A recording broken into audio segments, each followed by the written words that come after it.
Asalnya duduk di dalam hutan, tetapi dijadikan perhiasan. Jom saudara kongsikan pokok panggil-panggil. Orang kenal pokok ni dengan nama pokok panggil-panggil.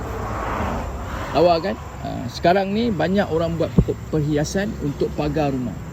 Letak sebagai perhiasan pagar rumah ni dia. Daun dia rupa macam ni.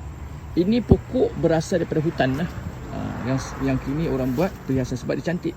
Bunga dia macam ni. Dia memang cantik. Kalau bunga dia penuh memang cantik. Daun dia macam ni. Tuan-tuan tahu tak dia ni herba? Herba. Sebab tu daun dia dimakan serangga. Daun dia tak beracun.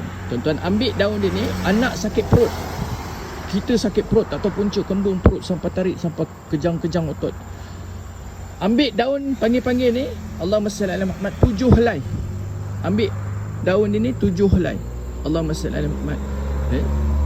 Kata orang tutur lah, hari Jumaat ambil hari Jumaat. Tetapi bagi pegangan cuci Adam, hari apa pun kau ambil, niat pada Allah nak buat ubat, InsyaAllah. Allahumma salli ala Muhammad. Ambil, kemudian basuh bersih-bersih. Tuan-tuan ramas. Orang panggil apa? Umpak. Allahumma salli ala Muhammad. Kalau ada kapur sirih, letak kapur sirih secolit. Umpak. Kalau orang tutur dulu pakai halio je. Kita zaman sekarang ada air kan, pakai air lah.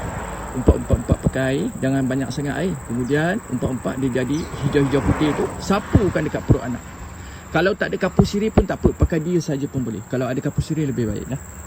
Ni dia. Pokok panggil-panggil. Cucu Adam kenal pokok ni dengan nama pokok panggil-panggil. Kalau tuan-tuan kenal dengan nama lain, Cucu Adam tak tahulah.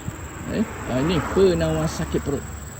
Sakit perut disebabkan angin, kembung, sakit perut tak tahu punca.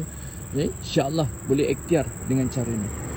Sungguh petua ni bukan petua main-main. Cucu Adam kongsi petua yang benar, InsyaAllah.